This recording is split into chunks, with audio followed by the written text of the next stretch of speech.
Aurora and Arthur Petrova, the Horvat parents come to stay.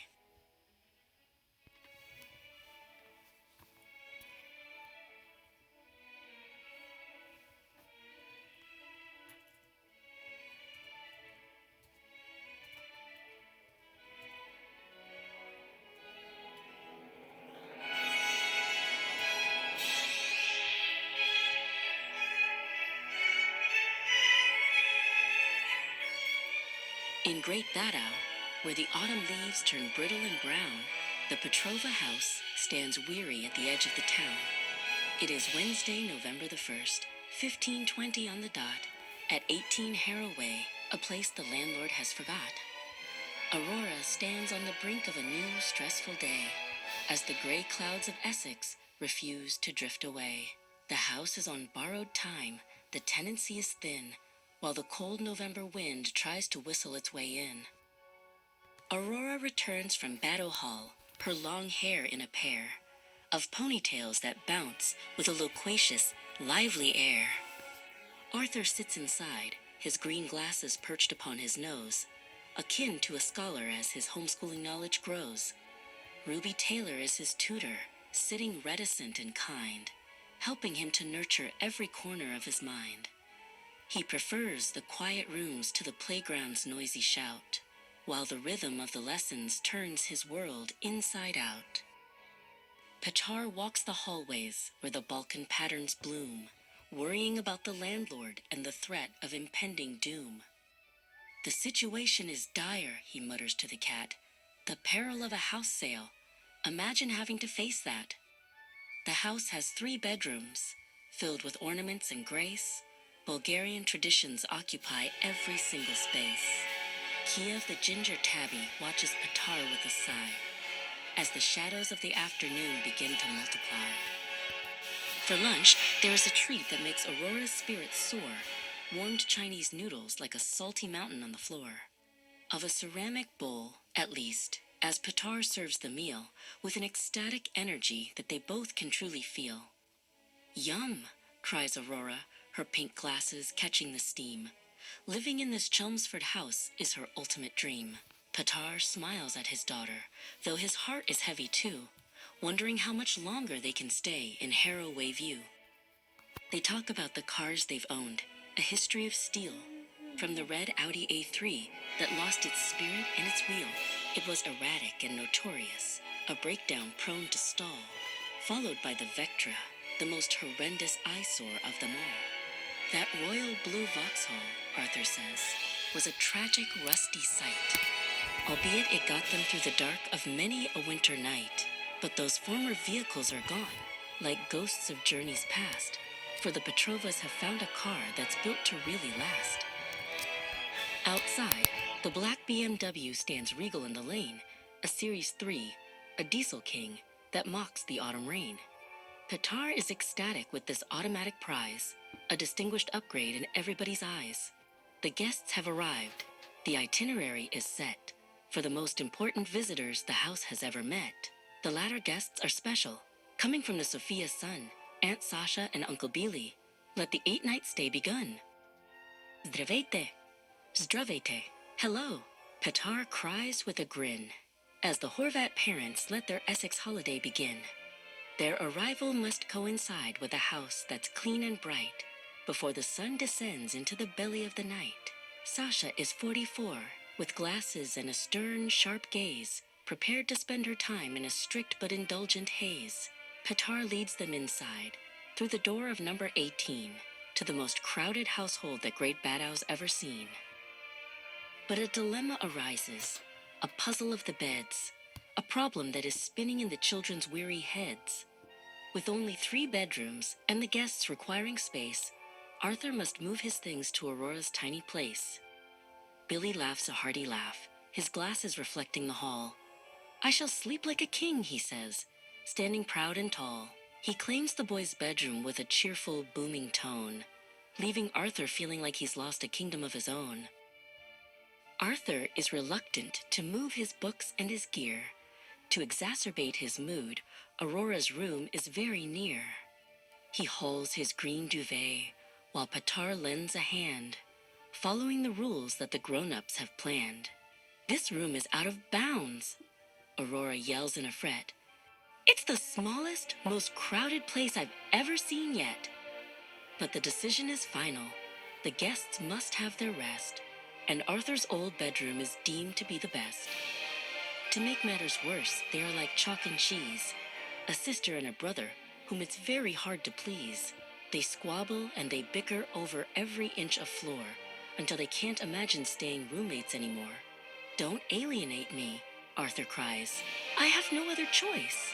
But his sister won't listen to his small, gentle voice. They sabotage the peace with a cacophony of sound, while their toys and their pillows are scattered all around. Harlow the Dalmatian sits with Kiev in the hall, two distinguished pets who are the wisest of them all. Indeed, Harlow says in English, formal and quite grand, this influx of humans is more than we bargained for in this land. Da, Kiev replies in Bulgarian. It's a crowded affair. The tension in this house is hanging heavy in the air. Harlow's pink collar shines as she tilts her spotted head, thinking of the chaos when it's time to go to bed. Far away in Romford, on a platform gray and cold, Maria waits for the train, or so we are told. The Greater Anglia service is monotonous and slow as the relentless minutes of the commute begin to flow. The journey is tedious, the tracks are long and black, but she yearns for the house at the end of the track. The light of the station begins to elude her tired eyes as she dreams of her family under Essex's skies. Maria arrives home, her orange clothes a bright flame, hiding the scars from an accident she'd rather not name. The kettle from her childhood left its mark on her skin, but her spirit is strong, and she wears a brave grin. Pitar greets her warmly as she steps through the door. The stress of her workday shouldn't diminish her anymore. She looks at her husband through her orange-rimmed glass and wonders how the rest of the evening will pass. Maria begins to cook, though she feels quite unwell, for the scent of Bulgarian moussaka is a heavy, thick smell. She finds the dish abysmal, devoid of any charm, yet she chops up the potatoes with a strong, steady arm. To obliterate the hunger of the guests from the east, she must prepare this rotten and traditional feast. Sasha watches her work with a critical eye as the steam from the oven rises up to the sky. For herself, Maria prepares a meal that is plain, a jacket potato to ease the culinary pain. With plenty of cheese but no beans on the side, it's a simple dinner she can eat with some pride. Billy sits at the table, his fork in his hand, eating the moussaka, the best in the land. This is delicious, he cries, with a mouthful of meat, while Maria sits quietly and starts to eat. Sasha is a guest who is both strict and quite kind, a mix of two tempers that are hard to unbind. She is lenient with treats, providing a sweet delight of hot milk and biscuits in the middle of the night. Arthur is more than he bargained for, happy and calm, as the warmth of the milk acts like a soothing balm. Sasha smiles at the boy, her glasses low on her face, bringing a moment of peace to this crowded small space. But the peace is a bubble that is destined to pop as Aurora's loquaciousness refuses to stop. Sasha watches her closely, like a hawk on a limb, waiting for a moment when the light starts to dim. She catches Aurora red-handed, or red-tongued perhaps, as the young girl's filter begins to collapse. The girl is a juvenile, prone to speak without thought, unaware of the trouble that her questions have brought. Aurora asks a question that is shockingly crude about the color of Sasha's poo. How incredibly rude. The words are disgusting, a social mistake that causes the foundations of the evening to shake. Billy stops eating, his fork in the air, as a silence descends on the family there. Aurora tries to reiterate, to omit the bad part, but she's already pierced Aunt Sasha's proud heart. Sasha is infuriated, her face turning red at the juvenile words that Aurora has said. The question was meant to instigate a laugh, maybe two, but it backfired completely, as bad questions do. Inadvertently, Aurora has crossed a huge line and the disgusting inquiry isn't going to be fine. Sasha stands up with a sudden sharp crack and gives the young girl a quick stinging smack. The evening goes pear-shaped, the final straw has been drawn, as the hope for a peaceful night is suddenly gone. Petar is irate, and Sasha is livid. The scene in the kitchen is painfully vivid. "You are petulant," Sasha cries, her voice like a bell. "Chastise this girl, for she behaves not very well." Maria intervenes, her face full of woe, as she tells her young daughter that it's time to go. Aurora is distraught. She is crestfallen in blue. She cries, "It's not fair. What am I supposed to do?" Her behavior deteriorates. Her voice is a scream, as she wakes the whole house from its quiet, calm dream.